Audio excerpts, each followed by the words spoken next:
What's up, everybody? This is Trey Biddy with HawgSports.com, HawgSports.com. Well, Arkansas about to take its first road trip of the season, part of a 4-game stretch away from the friendly confines of Donald W. Reynolds Razorback Stadium. And you couldn't really have a more intimidating environment. A night game in Baton Rouge, 102,321 seat capacity in Tiger Stadium, also known as Death Valley. Curtis Wilkerson is going to hop on with us from HawgSports.com and help us break down the matchup. We're also going to go over to Glen West at Go 24/7. That's GEAUX 24/7. The senior writer over there, he's going to help us break down this matchup as well. All that and more on today's episode of Hog Sports Live.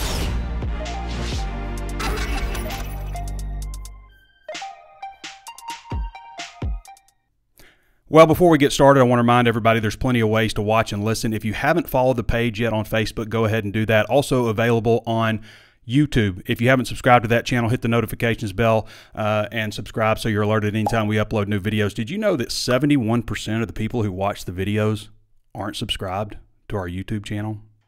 That's weird. Go ahead and subscribe if you haven't done so already. Also available on Apple Podcasts. Throw us that 5-star review if you haven't done that. And we're also available anywhere else you can think of to find your favorite podcast. We also love to have a 5-star review on Spotify. So go check us out on plenty of different platforms. And if you've got somebody in your family who, you know, maybe they don't know about YouTube, maybe they're older, papaw or something, show them the show. Let them watch it on your phone or something or on your computer. I'm sure they'll enjoy it if they're a big Razorback fan. All right, where to start? Well, this game is at 6 o'clock, ESPN on the mothership in Baton Rouge. There's not many better environments than what you'll see. If you haven't ever been to a game in Death Valley, then you should consider taking a trip sometime. This game has been it's been pretty close the last few years. It's been a 3-point game. Arkansas won in Baton Rouge. That was like a 6:30 kickoff last time in Baton Rouge, and Arkansas went down there and won 16-13 in overtime last year. 13-10 LSU. So it's been a very close matchup. The betting line right now, according to the Bet Saracen app, is 17.5.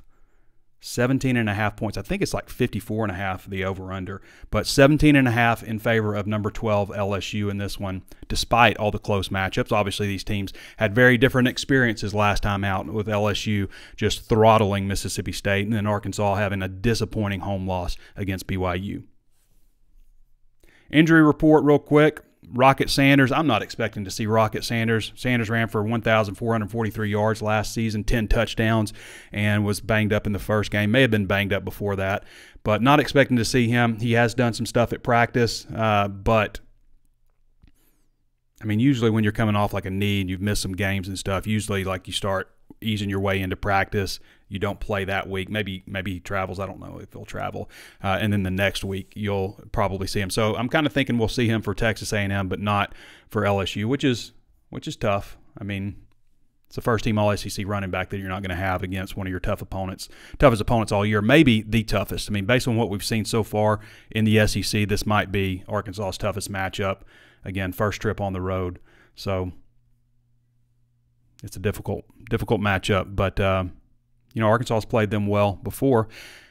I want you to go check out our friends at Ozarks Go if you're considering changing your internet service or getting internet. If you're in Northwest Arkansas, Missouri, Oklahoma, you can't find better internet service than our friends at Ozarks Go. That's 479-684-4900. If you want to reach them, you can also go online, find out if they're available in your area. It's ozarksgo.net/hawg. That's HAWG. I've had great experience with them. I've used Ozarks Go for 2.5 years. I've used just about every single ISP out there. Every internet provider, I've tried them, and nobody has come close to the quality of Ozarks Go in terms of consistency. I use their Multigig, which is 2,500 megabits per second, which is basically lightning fast. You don't even there's no lag or anything. Before that, I had Gigabit service, which I think is great for most people. It's better than you know, any internet you were getting 5 years ago that was available around here. So that's going to be great for most people. They also offer several different tiers of internet service. Go check out our friends at ozarksgo.net/hawg, HAWG, 479-684-4900. They're local. You're going to talk to somebody who probably wants to talk about the Razorbacks if you got some downtime. But if you want to ask them about being available in your area, if you get Ozarks Electric, then you probably get Ozarks Go.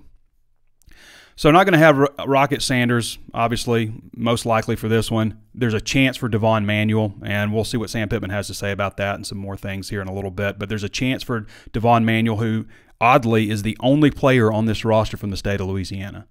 And it's not like they've just knocked it out of the park with Louisiana guys lately. It used to be you get some guys from Louisiana, got a chip on their shoulder, didn't get offered by LSU, and they'd play their tails off. You know, we saw that in the 2015 game with some guys from Louisiana really having strong performances. You've got one guy, and, you know, he may not play. I think he will. As Sam Pittman kind of puts it, you know, Andrew Chamblee, a healthy Andrew Chamblee is a better option than a dinged-up Devon Manuel. A healthy Devon Manuel is going to be their best option at left tackle, though. I think that's what you can kind of take away from that. You know, this is weird, y'all. I'm leaving tomorrow. There's actually a direct flight. Maybe you're on the flight with me. There's a direct flight from XNA to Baton Rouge this year, which is fantastic. So I love that.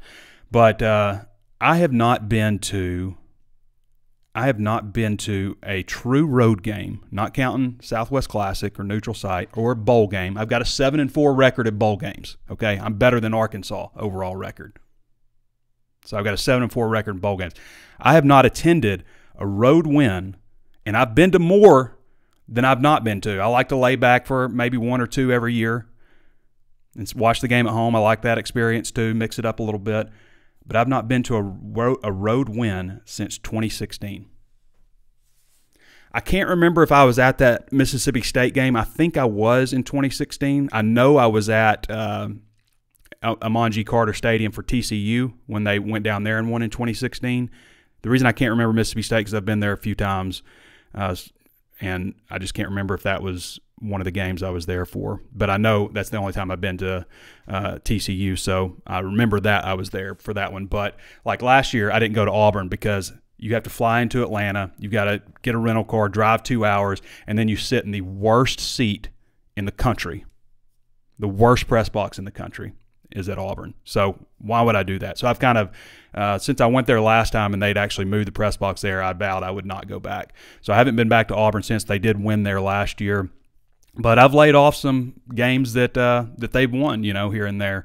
Obviously, there was a long stretch between 18 and 19 where they just didn't win any, you know. So I'm not a curse. I'm not a curse, though, because I am 7-4 in bowl games. I went to 2021 in Arlington when they beat Texas A&M there. So for some reason, though, these like true road games, I'm just not performing very well. We'll see if that changed. Arkansas 17.5-point favorite in this one. Jaden Daniels, obviously an interesting matchup. I think this is a great quarterback matchup between KJ Jefferson and Jaden Daniels. I mean, the guy just absolutely lit up. He was 30 of 34 passing last weekend for 361 yards and 2 touchdowns. Also ran for 64 yards and 2 more touchdowns. He is off to a fantastic start. A much better start than KJ Jefferson, and that was kind of the argument between those two. Who's the best quarterback in the SEC, kind of between those two guys. So this is a good matchup to see. Now, he's probably had a little bit better protection up front on the offensive line than Arkansas. And he's, you know, when you look at what they've done, you know, statistically, LSU has faced two really tough, you know, I didn't say two really tough. I don't know how good Mississippi State is, but two notable opponents, Florida State and Mississippi State. And you look at their offense, I mean, they're 10 in scoring offense, 45.7, 6. This is national, 6 nationally in total offense, 537. You know, if you flip it over to Arkansas, their total defense, 257.3. I mean, 11th, 19 points a game allowed, 45th. You know, you look at the rushing defense, Arkansas 55.7 rushing yards allowed per game. That's 4th. LSU isn't like just setting the world on fire rushing, but they're pretty darn good, 192.7. They also didn't have their top 2 running backs for the Mississippi State game, or excuse me, for the Florida State game also. So that's why one reason I think their numbers are maybe a little bit down, and Jaden Daniels is leading them in rushing barely, I think, by like a yard right now. So you flip it over to the other side, Arkansas's offense, scoring a good number of points, 38 points a game. Again, they've only played one notable opponent out of the 3 that they've faced right now. You know, LSU's defense allowing 23 points a game, allowing 338 yards per game, 10th. Arkansas's total offense only putting up 370 yards a game, which is Again, sorry, these are SEC ranks. My bad. So Andrew Ellis does this when I did national ranks, and Andrew did SEC ranks. So that's why I was like looking at it, I was like, this doesn't sound right. But LSU allowing 23 points a game, which is 11th in the SEC, so not that great. Total defense, 38.3 yards per game, 10th in the SEC. Arkansas's offense is 12th in the SEC. Total offense, scoring offense is 6th, so kind of middle of the pack there. But I think it'll be an interesting matchup. I think it'll be a little bit closer. I'm kind of thinking more along the lines of 27-17 LSU. So LSU winning, but maybe not covering 17.5. I just think both defenses are really good, and I think it'll be a little bit lower scoring game. I think this will be – I'm not saying Arkansas's defense is like what Florida State's is, but I just think Arkansas is a lot better on defense than Mississippi State is, in my opinion. Obviously, we talked about Jaden Daniels. Looks like Mason Taylor will be back, 6'6", 255. He missed the Mississippi State game. They're tight end. Had 38 catches for 414 yards and 3 touchdowns as a freshman last season. We know what Malik Neighbors did. Don't forget about Brian Robinson Jr., but Neighbors had 13 catches for 239 yards and 2 touchdowns last weekend against Mississippi State. Had almost 200 yards in the first half in that game. LSU offensive line averages 6'5", 320 per man, 63 career starts. Both of their tackles were top 100 recruits. One was a top 50 recruit, and Will Campbell and Emory Jones. They're the most experienced guys with 15 and 16 starts. And then their center has also, I believe, 15 starts. Charles Turner, who is, I think, a redshirt junior. Obviously, there's, you got one guy from LSU or from Louisiana and Manuel, but you got Nudie McLaughlin and Landon Jackson, who are former LSU players. So, all right, I want to go ahead and hop over to Glen West. If you want to follow Glen West, you can follow him at Glen West 21. He is the Go 24/7 senior writer. Let's bring up Glen here. Does a great job over there. Been there for a few years. Glen is probably the tallest guy in the 24/7 Sports Network at a clean 6'10". Whoop. Keep doing that. Hey, Glen, how you doing, man? Hey, Trey, doing great. Glen, I wanted to we'll just hop right into it. I'll see you on Saturday. Where should I go eat, by the way? If we're visiting fans coming to Baton Rouge, what's the you got one meal? Well, I don't think you can go wrong with the Paran fried shrimp po' boy. That's just me personally. Paran's a great little seafood joint up here in Baton Rouge. And so if you like fried shrimp, if you like crawfish and any kind of seafood, that's probably your place to go. I think I went there actually a few years ago and do remember it being quite good. So I kind of wanted to, I asked you a few questions earlier in the week and, just wanted to ask you a little bit about Jaden Daniels, just your thoughts on him. Like he seems like he's just taken such a step forward from the guy we saw last year who was good, but this year he's just been on a different level. What do you attribute that to, his success so far this season? Yeah, I will preface these statements by kind of saying that I think last week was probably the best we've ever seen Jaden throw the ball against Mississippi State. I mean, he was just locked in on the deep part of the field, especially with his connection with Malik Neighbors. And it's something that we've really kind of been waiting to see. We heard all off season about how the coaching staff was trying to get him to be more aggressive with the ball downfield and to trust his arm, trust his receivers downfield to go make plays. And quite honestly, for the first couple weeks, we didn't see a whole lot of that aggressiveness and his kind of attack mode through the air.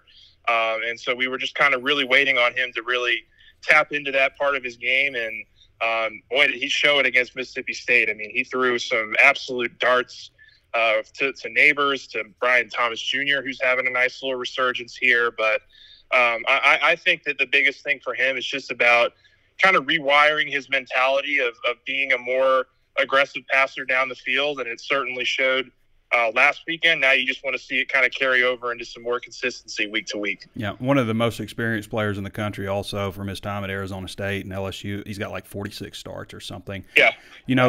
Flipping it to the other side, people keep talking, about Arkansas's matchup with BYU, and hey, BYU's defensive line better than expected, all this stuff. And I look at it, man, I see Mekhi Wingo and Mason Smith, Harold Perkins, linebacker, and Savion Jones at defensive end. I mean, if Arkansas thought BYU had a good defensive line, I mean, wait till they get a load of these guys. Yeah, they're going to be facing some grown men this week, and I think that's really the matchup that LSU is going to have to take advantage of. Last week they were able to get some pressure on Will Rogers, and to a point where Rogers was really kind of rattled, I think, and he really had a very inefficient performance because there was just pressure always in his face. And you mentioned some of the names there. I would throw in Savion Jones, has been a really big-time player for them these last couple weeks. He seems to be really kind of emerging. But Mason Smith and Mekhi Wingo on the interior are going to be a handful. I think they finally settled in on the role that worked so well for Harold Perkins last year. I mean, earlier this season, they were having him at inside linebacker, and he looked very hesitant, very kind of unsure of the position. And so they've very quickly scratched that, and they've kind of made him more of a traditional outside backer. And so he's playing the slot. He's dropping in coverage every once in a while, but they've really got him coming off the edge at a pretty rapid pace here over the last couple of weeks. And so I think they'll continue to lock into that. Obviously, the Arkansas game last year was a real breakout performance for Harold, and kind of announcing himself on the national stage. We'll see if he can replicate that performance. But really, the front seven as a whole for LSU has been really stout. They've gotten some really good play from a freshman linebacker named Whit Weeks. He's really come along here in the last week or so, and a lot of buzz around him. And Greg Penn is the inside linebacker. So this is going to be a tough matchup, I think, for the Arkansas O-line, and it's really going to, I think, help LSU's defense in the back half if they can get some pressure on KJ Jefferson and make sure that he's not escaping and bowling over people in the second level. Yeah, last year Arkansas didn't have KJ Jefferson available for this one, obviously, but it just felt like it was Harold Perkins versus Malik Hornsby, basically, and that wasn't a good matchup for Arkansas in a 13-10 game in that one. What happened with that Florida State game? And I watched that whole game. I watched the Mississippi State game also, watched both of those live. But it was 17-14 at halftime, and then Florida State just ran away with it. What do you think happened in that game? Yeah, I think LSU got bullied a little bit in the second half, to be honest with you. They just did not come out with a lot of great energy in that second half. You could really see it from the first drive of the offense. The offense had a really great chance to kind of put its stamp on the game and kind of go ahead, and they missed some opportunities early, which really, I think, hurt them later in the game because they got worn down a little bit. And certainly I think offensively, there were miscues, there were drop balls, there were they had zero semblance of a run game. I think the running backs had a total of 14 yards for 11 carries outside of one Josh Williams 35-yard run. So couldn't establish the run. There were drop passes, couldn't get Jaden going very much with the passing game. And then defensively, the length of Florida State's receivers really bothered LSU in the secondary, and they were able to take advantage of that. Just doing a little bit of quick research, it looks like Arkansas has some length at their receivers. So if they are able to give KJ some time, I would expect him to take some shots in this game, really test the secondary. The secondary was not tested a whole lot last week against Mississippi State, mainly because LSU's front seven was so good. But I am going to be very interested to see if Jefferson's going to have a little bit more free will to attack LSU's secondary and see what they're really made of. Glen West joining us again. If you're an LSU fan and you stumbled upon this, you can go to Go247. You guys know how to spell it, Geaux 24/7 on the 24/7 Sports Network, obviously, and go check out their content. Glen, what's the latest with the injury report and suspension report? If there's any suspensions out there? Yeah, so there's no suspensions that we know of. Sometimes they keep that stuff internal, but injury report. We'll get a more clear update from Brian Kelly today, but it sounds like LSU's going to get tight end Mason Taylor back for this game. Sounds like they're going to get linebacker Omar Spates back for this game. Those are kind of the two that missed last weekend. Ovi Agofu also is a jack linebacker they got from Texas. He missed last game as well with a little ankle turn. They think he's going to be good. So all those three players were listed as probable. The one guy that I think a lot of people are thinking about right now is Greg Brooks, the former Arkansas safety, who obviously has been here last year or so. Went through a very scary situation, had a brain tumor removed last Friday. I think they're still waiting on results for him in terms of what his long-term prognosis is. But I would be very surprised if we see him again this year. Obviously, it's taking care of his health is first and foremost, and obviously all of our thoughts and prayers are kind of going with him right now in a really tough time. Absolutely right there with you on Greg Brooks. Very scary situation. So just looking at this game, no good way to transition from Greg Brooks' situation. Right. Looking at this game, how do you think things are gonna play out when the sun finds its home in the western sky? Yeah. I would probably say that I would expect LSU to win this game. I think they are on a trajectory right now where they're kind of establishing themselves as one of the teams to beat in the West. I mean, this has been a wide open SEC.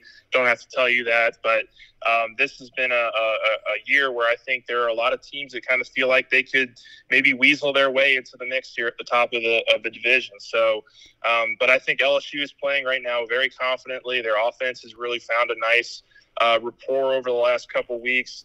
The defense is kind of starting to come together. I think really this game's going to have to come down to the trenches, and can Arkansas's D-line, who hasn't faced an offense quite like LSU's, I don't think, this year, can they continue to get the kind of pressure that they were getting in these first couple weeks against some of these teams, and can they kind of cause some havoc on LSU in the backfield?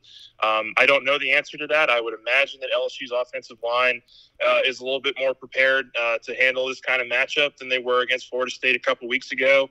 But if LSU is able to win in the trenches, I think that this is going to be a pretty handy win for them. I kind of have them in that 10 to 14-point win range.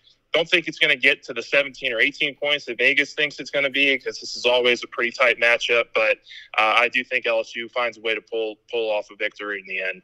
All right, Glenn. Well, we really appreciate you joining us, and I'll catch you on Saturday. Yeah. All right, Trey. See you then. Appreciate all right, it. Glenn. Everybody, that's Glen West. Again, you can follow him at Glen West 21. He's the Go 24/7 senior writer, part of the 24/7 Sports Network. I want to get to Sam Pittman now. I asked him a few questions on Wednesday. If I can find the video. Here we go. All right, let's see what he had to say. When you and Coach Jimmy Smith came in, it seemed like there was more of an emphasis in SEC recruiting states, and then, of course, your defensive staff, even more with that, with Coach Woodson and Williams and such.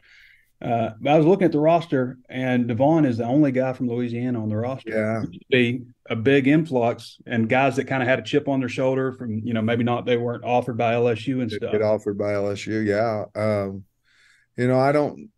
Trey, we're still sending some guys. Some of our guys that we had in there aren't here anymore, so that might be part of the transition, might be part of the problem. But we're still in there deep with our recruiting staff. For whatever reason, we've been pulling a few more out of Alabama instead of LSU, instead of Louisiana. And I don't know if it's because we haven't been doing as good a job recruiting there, or now, with Coach Kelly or whomever or whoever it may be, other schools are going into Louisiana more. I don't have the answer. I wish I did. But you're right. I think prior to me getting here, I think we, obviously Greg and those guys and Fouché and some of the guys were on our team. So I don't know the answer to that, except maybe we've had a couple of coaches that had that area that aren't with us anymore, and maybe that's hurt us. I don't really have a better answer than that.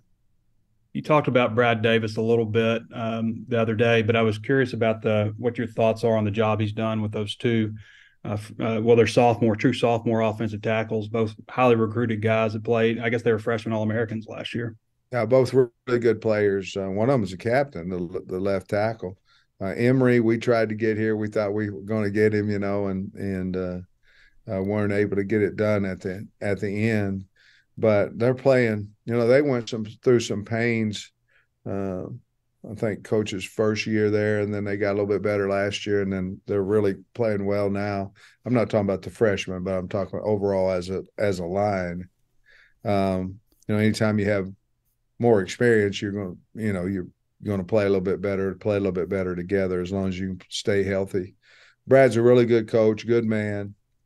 He lost his daddy about a month ago, so I know he's hurting a little bit there, obviously. But I love Brad Davis. I think he's a great coach, and they're doing a wonderful job over there. I just have one more. I've been to Tiger Stadium. It doesn't sound as awful as the stuff you've been piping in. How did you guys? Did you just decide, like, let's make it as awful as possible so it'll sound better when you get there, or like, how did you go about picking that track? It's one of our goals this week, Trey. One of them is to embrace the noise. So we're trying to make it worse than what it possibly can be so we can go have fun with the crowd. We know it's going to be loud and all those type things, but one of our goals is to embrace the noise. So you're right. We got it cranked now. I tell you what, I've never watched so much defense because I got through about period 8 yesterday and I couldn't. I was about to throw up. I had a headache, everything else. So I'm going to go over here and watch the defense a little bit, see how they're doing, get away from it. But they've done a nice job with it. Now, you know what it is. You're building confidence with that you've had it plenty loud enough to handle any situation. All right, I want to take you over to our man Curtis Wilkerson now. You can follow Curtis at @KurtWilkerson_. He's the HawgSports senior analyst and has done a great job for us for a number of years. Curtis, how you doing, man? I'm doing good. Can't complain. How's it going? Well, we've got some complaints. I mean, there's a few reasons to complain. Yeah. Hey, Curtis, we always ask you 5 burning questions. You always ask 5 burning questions and list the keys to victory. As we know, 4 of our keys to victory are always going to be the same: turnovers, penalties, special teams, and injuries. And you always add a 5th one. This week, you've added clean up situational football. What do you mean by that? Yeah, well, sometimes I try to be a little bit more specific with these things, but if you kind of look across the board, whether it's 2-minute offense or goal line, short yardage situations, red zone, I mean, these are all things that Arkansas really put a heavy emphasis on improving, throughout the entire offseason. Sam Pittman talked about it a ton, but we've still been seeing some issues with most of those things, right? I mean, if you just look back to the BYU game last weekend, Arkansas was 2 of 13 on 3rd downs. They had that turnover on downs on 4th and inches there at midfield. They got stopped on the red zone for the first time all season, had to settle for a field goal at one point. And, that final 2-minute drive at the end of the game there, I mean, it was a mess. I mean, it went wrong in just about every way you could imagine. So, when you put an emphasis on that kind of stuff, you'd like to see better results there. So I don't know, it's a combination of things, whether it's just poor execution or, play calling, decision making. I don't know, but obviously these things can all just, be the difference in the outcome of a football game. It cost Arkansas at home, and it'll certainly cost them on the road if they don't clean some of that stuff up. Are the Razorbacks ready to rumble in Baton Rouge? I don't know, man. I don't know. Death Valley at night, that's about as intimidating as it gets. And, in terms of an atmosphere, I think you can simulate all the crowd noise you want to at practice. I mean, my ears are still ringing from that stuff the last couple of days out there. But, yeah, it was brutal. It's brutal. But, I mean, you've got to be locked in and ready to play when you go down there. It'll get you. I kind of think back to that game at Georgia a couple of years ago, how Arkansas, they just looked – overwhelmed out of the gates there. And, I think about a team this year that just had 14 penalties. A lot of them were procedural pre-snap things at home last week. And I worry a little bit about how they're going to respond in that environment, especially early on before they settle in. I hope they're ready. They better be, but I don't know that I can call it right now. I hope that they're working some, without that noise. I don't know how you can think with that stuff going on, because it is. I've been to Death Valley several times. I've been to night games there as well. I don't know that I've ever heard it as awful as what they were piping through there this week. Oh, man, it's absolutely brutal. I mean, we're sitting out there trying to take notes and observations, and the 20 minutes or whatever we're out there, I couldn't even focus on that. So I couldn't imagine trying to call a football game and go out there and execute. But hey, that's why you work on it. Yeah, I'm just plugging my ears. Can the Hogs contain LSU quarterback Jayden Daniels? Jayden Daniels is playing as well as he has ever played this last game, 30 of 34. I've talked about that already. But he's also a threat on the ground. Yeah, for sure. I mean, he looked so good against Mississippi State last week. You're right. I mean, he was on it. And when you've got a playmaker like Malik Neighbors to throw the ball to, I think that's that definitely helps. And they're going to be the most dynamic duo that Arkansas has seen so far this season. I think by a wide margin. And the secondary I think has been much improved, but BYU did expose them and a few moments here and there. In that game last weekend, and you're right, man. Daniels has been slinging it. We know what he can do with his legs, but at the same time, Arkansas really limited him last year. What was he, 8 of 15 passing? They sacked him 7 times. I know it's new personnel, new coordinators, new teams, and all those things, but they found a blueprint for success, when it comes to slowing him down a little bit. And obviously that's a guy that you really got to key in on and try to contain the best you can. I mean, if he has a game like he did in Starkville last weekend, you don't give yourself a chance. Mm-hmm. But, if you can bottle him up a little bit and hold him, to his averages or a little bit below, you give yourself a much better chance. Flipping it to the other side of the ball, does Arkansas have a plan for Harold Perkins this time? They obviously did not last time because he was all over the place, kind of spying Malik Hornsby in that game. But really at the same time, he wasn't like everybody's pick to be preseason SEC Player of the Year. He was just a freshman. But this year he is, and that was kind of his breakout game last year. So does Arkansas have a plan for him that you think this time? They have to, surely. Yeah, I mean, they better. And that question was kind of in jest, just that – maybe that comment was taken a little bit out of context in the press conference last year, but I'll never forget Ricky Stromberg saying, no, we really didn't have a game plan for him. Mm-hmm. Because it's not just him, right? I mean, they've got Mekhi Wingo, they got the Mason Smith guy. I mean, they've got some real playmakers there in that front seven, and Arkansas has to account for it. And to me, it's like, imagine being on an offensive line or maybe just the offense in general that's really working through some issues right now. And you're trying to prepare for guys like Harold Perkins, right? I mean, mm-hmm. Arkansas, to me, they're kind of in a position up front where they really need to focus on themselves and working out the kinks and getting some things right. But you've got to have a plan for these guys. It's a daunting task. I don't know exactly what they're going to do, but they get paid the big bucks to figure it out. Mm-hmm. So it's, again, just like on the other side of the ball, Jayden Daniels and Neighbors, those guys are going to present the biggest challenge Arkansas has seen all year. The same thing's true here for this offense and containing some of these disruptive guys that LSU has on the defensive side of the ball. They're going to have to really elevate their game because these guys can really, really wreak some havoc. Really get after it, yes. Well, KJ Jefferson returned to form. I mean, I was saying last week that, we're not going to see two kind of off because I thought he was off against Kent State too. I was like, we don't see back-to-back off games by KJ Jefferson, but sure enough we did, and that's going to be a product a lot of times of not having enough protection, and that was certainly an issue. But these two quarterbacks, Jayden Daniels and KJ Jefferson, were kind of flip-flop depending on whatever list you looked at as the top quarterback, in the SEC. So, I mean – KJ sees that and sees what Jayden Daniels has done, and he's kind of been lackluster so far. You think he'll return to form? I hope so. It's just been weird, hasn't it? I mean, you kind of nailed it, especially the last 2 weeks. KJ hasn't been awful or anything like that, but he just hasn't looked like the vintage mm-hmm. KJ Jefferson. Is he more banged up maybe than we realize? Yeah. I mean, is he thinking too much in this new offense, getting comfortable? I don't know, but what I do know is Arkansas goes as KJ goes, right? I mean, he's the engine that drives the offense and drives the team.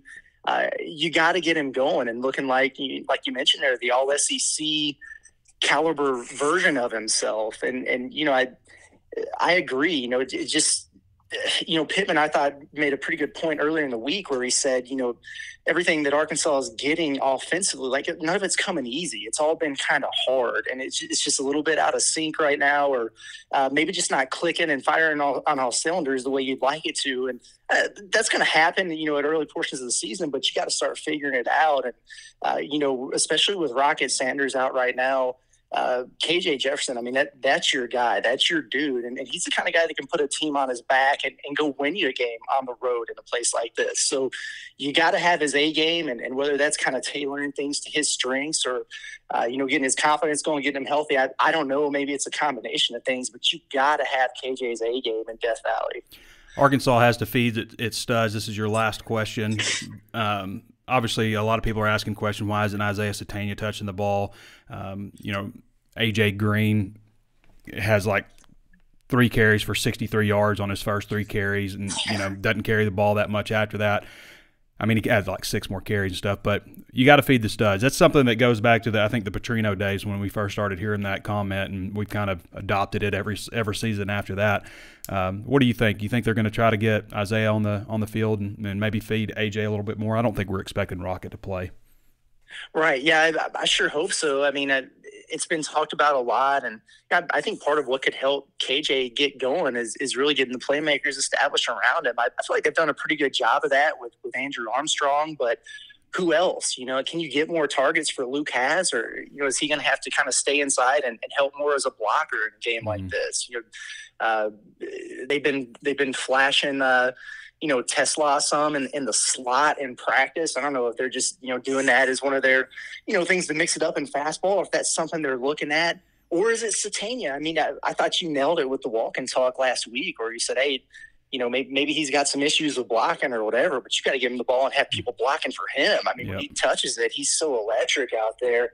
And then, especially with Rocket out right now, I just look at A.J. Green. I see a guy that's averaging almost double the yards per carry than any other back, and he didn't get double-digit touches in this last game. So, maybe that's the guy that you really kind of feed the ball to in the rushing attack to get things going. I mean, he's kind of been the guy that's made a big play here and there. He's averaging 6.8 yards a carry. You're trying to establish the rushing attack, so maybe that's your dude, and KJ Jefferson can kind of feed off of that. We know he's a dual threat dynamic. So, getting those guys established, they got to do it. Are they going to? They always kind of seem like they have the intent, and then, sometimes we see it and sometimes we don't. So I guess the jury's still out. Yeah. Whenever I hear a coach say, we got to find ways to get him the ball. No, you don't. You just do it. You just get him the ball. Right. Anytime a coach says that, the guy never gets the ball. I mean, that's just you just get him the ball. All right, Curtis, we'll get you out real quick with this. Score prediction. You got it? You know what you're going with? Yeah, I think so. As much as, I'd love to say, hey, Arkansas is going to figure it all out and go in here and pull the upset in Death Valley. I mean, for me right now, there's too many questions and not enough answers. I think that this team's going to come ready to play, and I think they're going to play well, but I don't know that there's going to be enough right now for them to get it done in Death Valley against an LSU team that's got a lot of really dynamic playmakers. So I don't remember what the spread is, 17.5 or something like that. I think Arkansas is going to cover that, but I think they're going to lose this one, somewhere in the range of, I don't know, 31-21, 31-24. We'll go 31-21. So I think that's kind of where I'm at with this one. I don't think it's going to be a poor showing by any means, but I don't know if they got enough to get it done right now. All right, Curtis. Appreciate you joining us, brother. You got it. Anytime. All right, everybody. That's Kurt Wilkerson. Again, you can follow Curtis at @KurtWilkerson_. He's a HawgSports senior analyst. Does a great job for us at HawgSports.com, and we've been certainly lucky to have him the past several years now.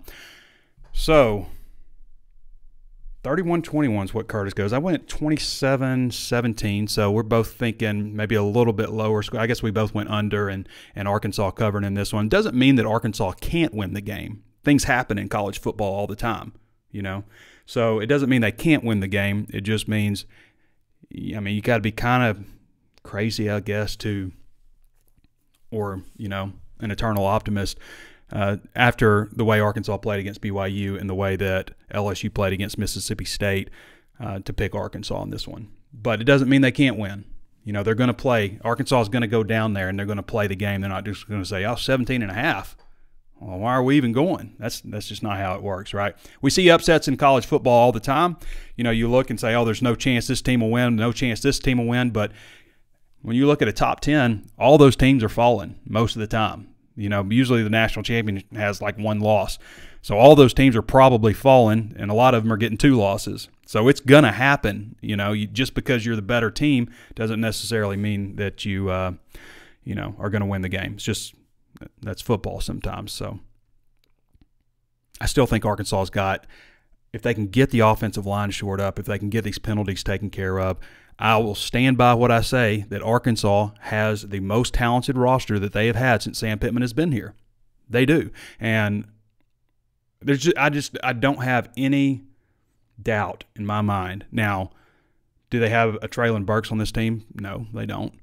But when you look at the overall depth and quality and veteranness, if that's a word, I still think they have the best team that they have. What Arkansas has to do now that they've dropped this this BYU game that they should have won, is they've got to pick up one somewhere. I've got them at 8-4. I'm not just like coming off of that and saying it's impossible now, but they've got to pick up one somewhere. Whether I think I had them going 4-1 down the final stretch, so maybe that, and I had them losing to Missouri because I'm just picking them to lose to Missouri now because that's what happens. So maybe flip that around. The Florida game looks a little tougher than it did in week 1, but I still think this is the best Arkansas team that's going to go to Florida so far, and the best Florida team, or excuse me, the worst Florida team that Arkansas is going to face in the swamp also. So they need to take advantage of that opportunity. I know everybody's like, "What are you, crazy, Trey?" Because they just lost and you're off that emotion. You're like, this team isn't going to a bowl game. We'll see how things shake out and how things can turn around,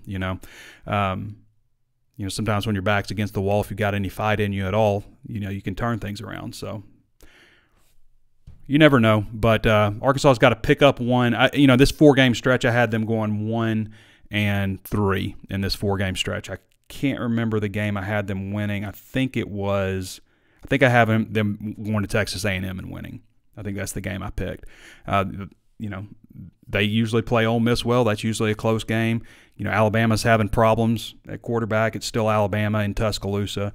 But somewhere, whether it's the back end of the schedule where I have them going, 4-1, or this 4-game stretch where I have them going 1-3, somewhere, if they can pick up a win there, then maybe they can get back on track and get a little momentum.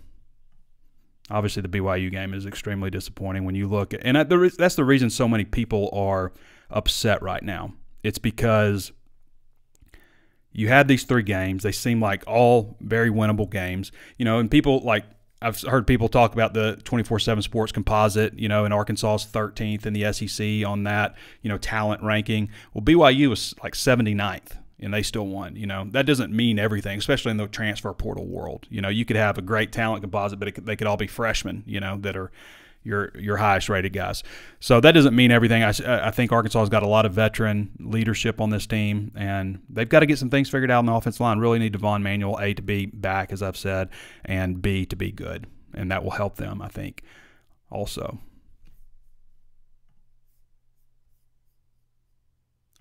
Tell you who can help you is Ozarks Go. Ozarks Go, if you're looking for internet, you're disappointed in your ISP, then go check out our friends at Ozarks Go. You can reach them at ozarksgo.net/HAWG or call them at 479-684-4900. Local company. You're never going to have, at least my experience, you're never going to have any downtime with your internet. It just works, and everybody's easily able to get on. I have great bandwidth, so it's not just dragging. All my devices, your Alexas, computers, phones, televisions, all that stuff just works seamlessly. Security cameras, any of that kind of stuff, just works seamlessly with ozarksgo.net/hog. 2 nice gentlemen come over, set you up, and they'll be out of your hair, and you'll have lightning fast internet. I use the Megabit. There's also Gigabit. There's several different tiers. They're not going to rope you in with some low rate and then jack you up the next year. You're just going to pay the same rate you did start to finish. So go check out our friends at ozarksgo.net/hog, available in Northwest Arkansas, parts of Oklahoma, Missouri. I think they're getting out into Rogers now, so if you're listening in Rogers and you want to find out a little bit more, you can call them and talk to somebody local. ozarksgo.net/hog. Go check them out. If you're disappointed with your internet, or if you want to find out if there's something better, because I assure you there is if you got somebody else. I've been using them for 2.5 years, been very pleased with the service. So I talked a little bit about my history going to Arkansas games over the last several years. My road victory, or my bowl game record is 7-4.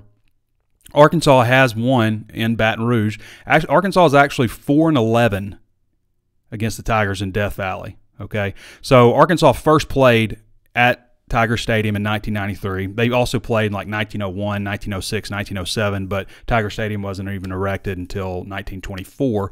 So Arkansas is 4-11 there. The first time they played there was in 1993. That was also Arkansas's second year in the SEC. That was the first time, as conference members, that was the back end of the first home and home, I guess you'd say. All the wins were at night, except the 2007 game, which kicked off at 1:45 p.m. That was a 50-48. Was that triple overtime? Was that over? Yeah, I think so. I'm having a hard time remembering back to 2007.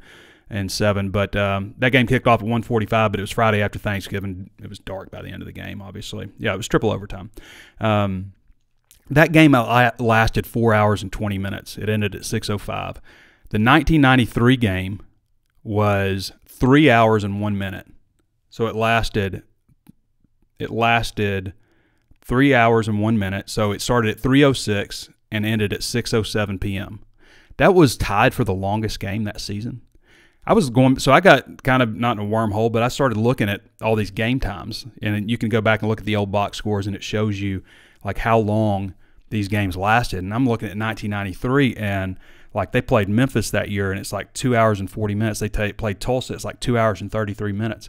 In fact, again, the longest game was 3 hours and 1 minute. You've got games now that go 4 hours. Now, they obviously made some changes to pull that back. They haven't – what the difference is, these games, first of all, you didn't have a lot of hurry-up, spread offenses and stuff like that, but also the commercial breaks were different back then. And now you got them shortening the game to accommodate more commercial breaks. And that's why these games are so long now. It's commercials. But like and I was going back, I was like, what did 92 look like? What did 94, 95, 96? And they're all like this, like 2.5 hours to 3 hour games, like all the way across the board. And I'm not sure exactly when it changed. I didn't get all the way up to the point where the times really started making, a difference. But at some point there, the games got exceedingly longer. Hogs won 42-24 back in 1993. They won 16-13 in 2021. That was Arkansas's 9-win season under Pittman. 31-14 in 2015. So the 16-13 game was a 6:39 p.m. kickoff.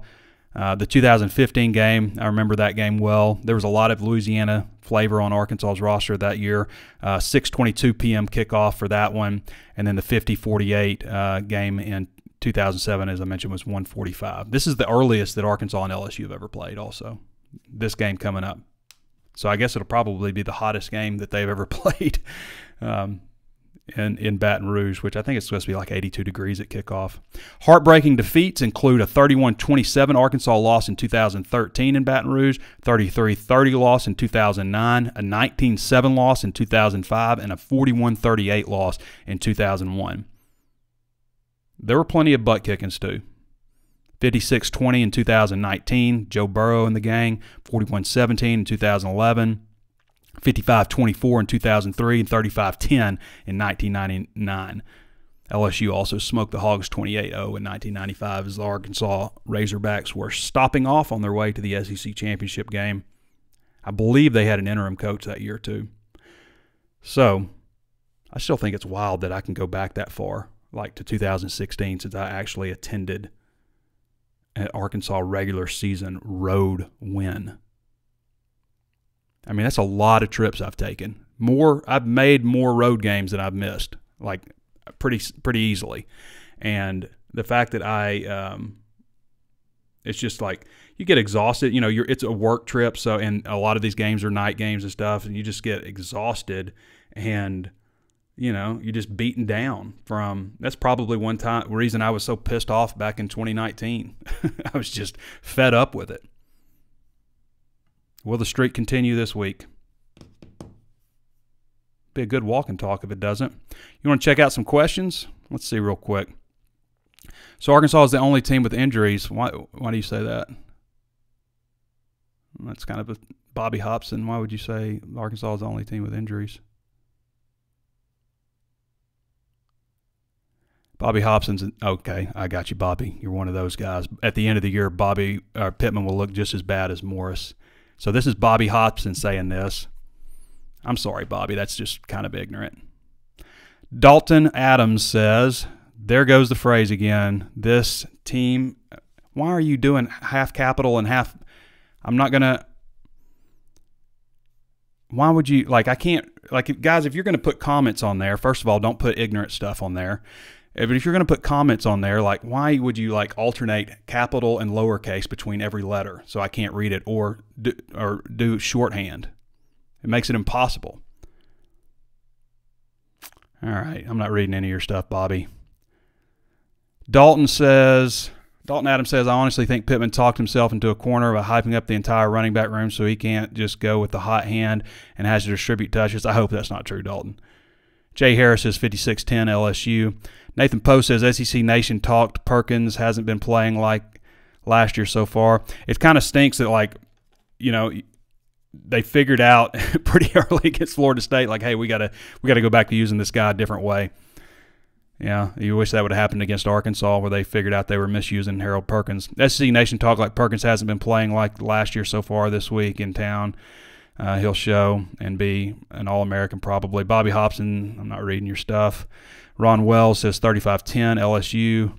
Justin Williams says LSU is not more talented than Arkansas. People are funny. I mean our O-line ain't been playing well, but we have good defenses and a solid offense.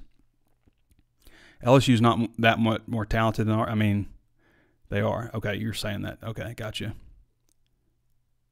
Scott Alexander says KJ's keeping the ball on the RPO, you mean? Can't get running game going if proposing D's. Guys, come on. Bobby's all over the place. If Rocket is hurt, start Green as RB. He doesn't dance and he hits the holes. AJ's been playing the best of the running backs. Now I think you can use Dominic Johnson and misuse Dominic Johnson. Like, he shouldn't be catching, swing passes really. We saw that, but he also had 2 carries for 14 yards. I think he had another carry. There was a penalty on it, and he had a good run on that one too. I do think you can use Dominic Johnson effectively, but AJ to me is proven that he should be the guy. He should be the guy getting like 15 carries a game. I'm not a big fan, as I stated many times, of rotating running backs one after another. I hate that. I hate doing that. If you've got a guy that's hot, keep going to him. Now, you can't just like give him 30 carries. I understand that, but keep going to your hot running back. Don't just like rotate guys just to be doing it. I despise when that happens. I despise people who think that, like, we're just going to rotate and they're all equal. They're not. Guys get hot. You go with a hot hand. Something Houston Nutt was always good at. Zachary Beeler says, Hogs keep it close, Trey. They'll even be up in the fourth quarter. We will see if they can pull it out. What's up, Zachary? Ryan Willett says, could Ole Miss be one you wasn't expecting us to pick one up? It could be. I mean, they handled Ole Miss pretty good last year, but this will be back in Oxford, probably looking for a little redemption. KJ Jefferson, obviously, is from Sardis, Mississippi, right down the road from Oxford. You saw how much that meant to him last year, but I feel like maybe he kind of got his revenge last year.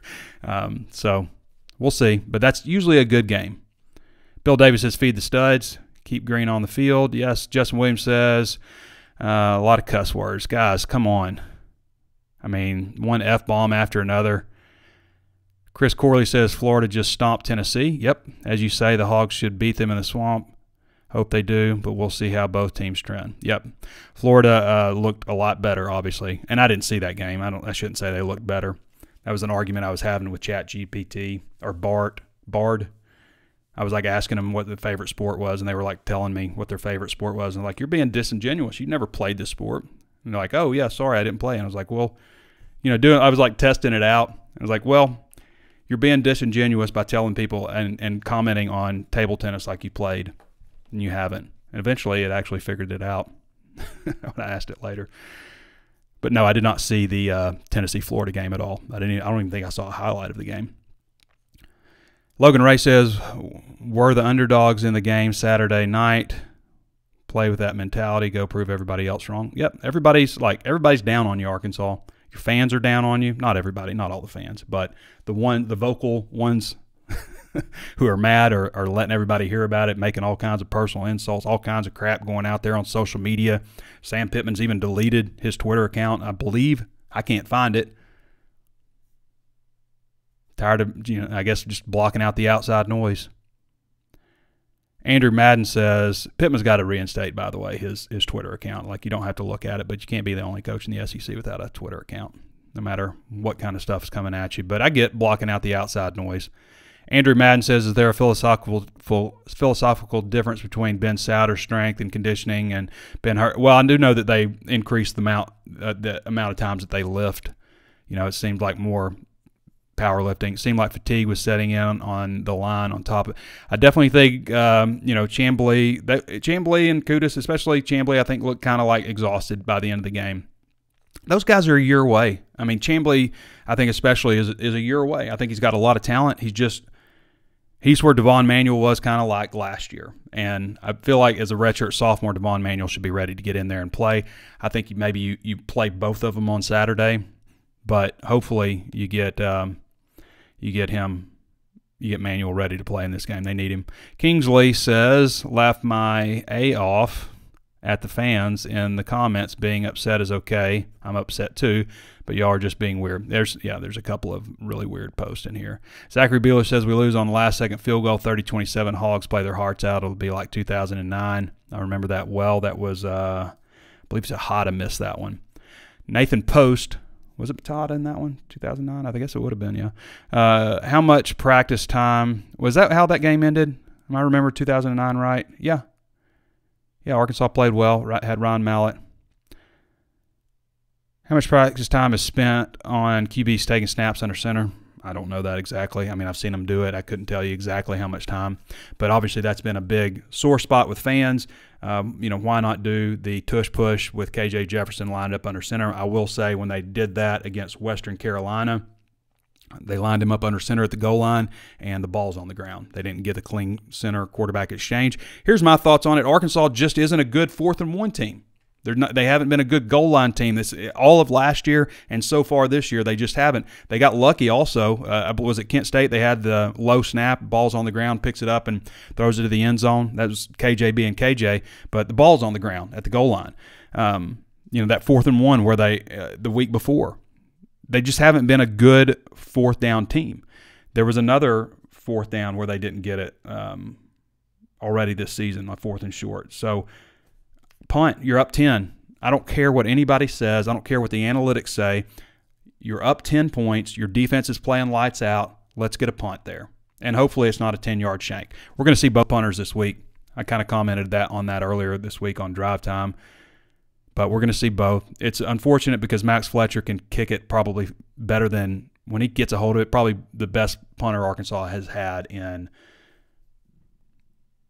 I mean, I can't even think how far back. But the guy can boom it. And it's unfortunate because he can also shank it and does so a lot. Pittman going to be fine. He's our guy, and we need him. I don't think, guys, this season would have to completely spiral out of control and just be a disaster. I don't like the people calling for Sam Pittman's head and stuff. It's a long season, people. We're a quarter of the way through right now, a quarter of the way through the season. And there's a lot of people out there who think they know everybody's colors, and the truth is you don't just yet. You just don't. Ebbs and flows. Cole Big Red Eddie says, Trey, I honestly think the Hogs are going to upset LSU. Cole, I know you. You're the eternal optimist. I think this weekend we will see a different look from the Hogs on offense. Enos will open up the playbook. So, if you go back to 2015, we referenced this season a lot. But Arkansas's offense did not get going until that triple overtime game against Auburn in the middle of the season. And that was like 17-17 at the end of regulation. But they didn't. I don't think Arkansas scored over 30 points against a notable opponent. Maybe after the first game, I think they had an easier opponent, and then week 2 was Toledo, and the offense didn't get going, and then suddenly it just took off. So I don't know how they moved that part of the season up earlier, but they need the offense to get going. Defense, I think, is playing fine. We'll see. This is their toughest challenge, obviously. We'll get a good idea of how good this defense maybe is this weekend. Landon Montgomery says, I don't care about stats. Enos offense does not win. Cole says predicting 8-4 with a bowl win, 9-4. KJ better now from being is KJ better now from being banged up? I don't know how banged up he was, but Pittman kind of indicated that he would be better. Landon Montgomery says it's difficult to see Satania should be playing over Wilson. It's not difficult for me. I don't know why it's difficult for the coaches. Matt Spence says, does Enos change his play calling by turning KJ loose, or does he stay stubborn and conservative? Receivers can't stretch the field. Quarterback can't set his feet. Well, the big thing with KJ is he's got to feel comfortable in the pocket. And it's going to be tough against this LSU defensive line and defensive front overall, with Harold Perkins included.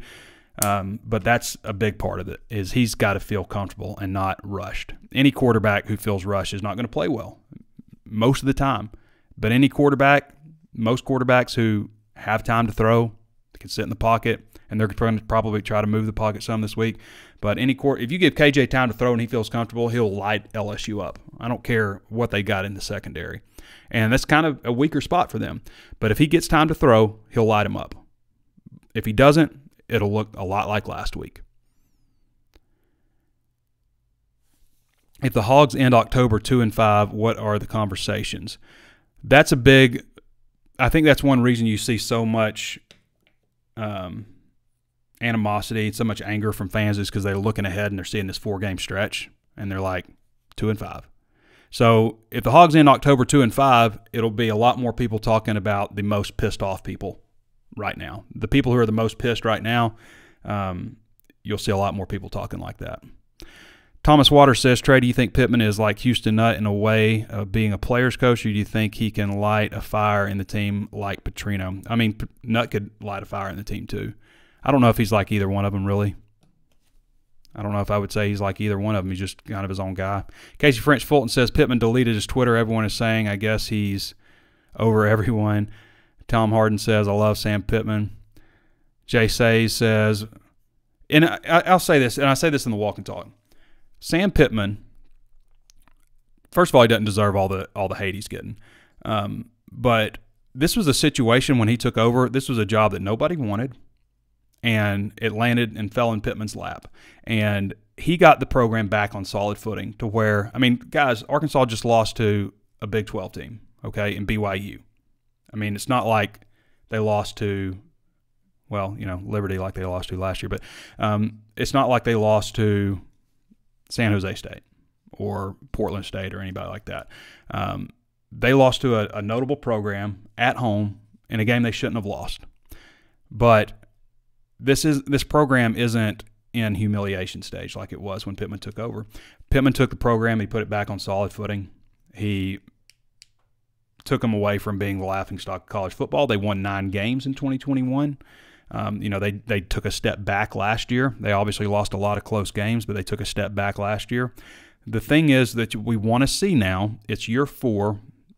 You've had time to put your stamp on the program. Now, they've had, thank goodness for the transfer portal, because 2020 was a rough year for recruiting. You had a very quick turnaround. Then 2021 was COVID, and now you've got like 2 players from that 2020 class on your roster and probably like 6 or 7, I think, from the next class. Like, those first 2 classes were not very good, top to bottom. So the transfer portal really helped them.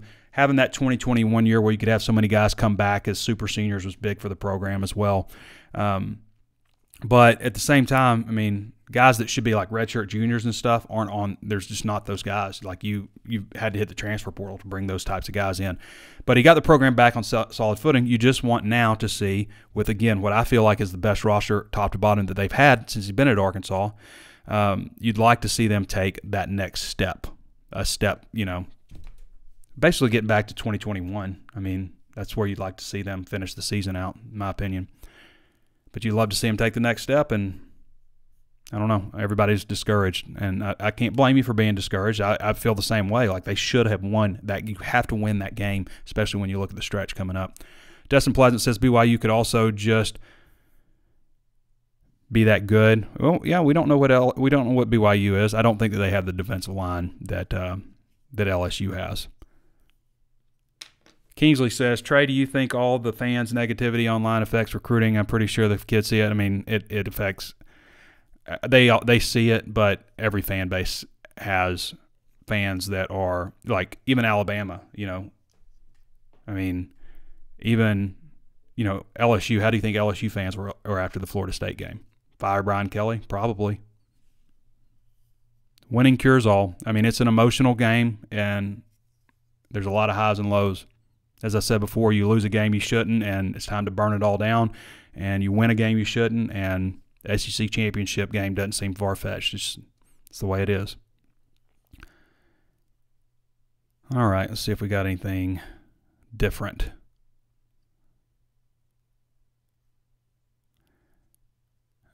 How will the Hogs win it Saturday? Can't see it happening. Well, I mean, they've got to get better protection for KJ. If they do that, I think they'll be in the game. Obviously, you know, you would like Jaden Daniels not to have the game that he had last time, more like the game that he had last year versus last week. But you just got to figure out some things on the offensive line. I don't know that the answer is there. You know, I don't know that maybe you do things different. You know, more quick passing game and stuff. You need KJ to have one of his best games, period. You need him to have one of his best games. Okay, let's see. Jay says, my point is that Trey has said that Chamblee and Curtis are a year away from being SEC ready. The TP full of, I mean,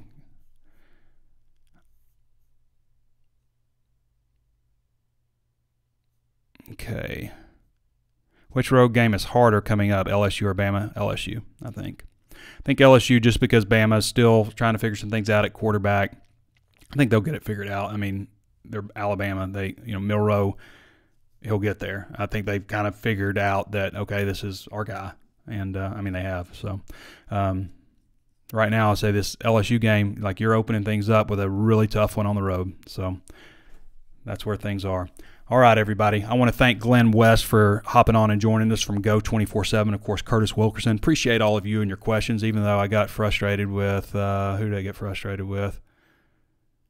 How it rolled off, but sorry, I probably shouldn't have gotten that frustrated. I just thought some of your takes were a little ridiculous.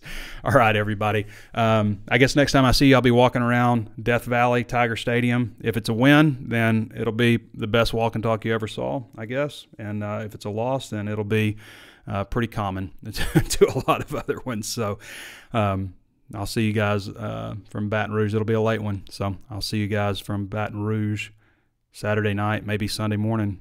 It'll be late. All right, everybody. Thanks for joining me. This has been Trey Biddy with HawgSports.com, and we'll catch you next time.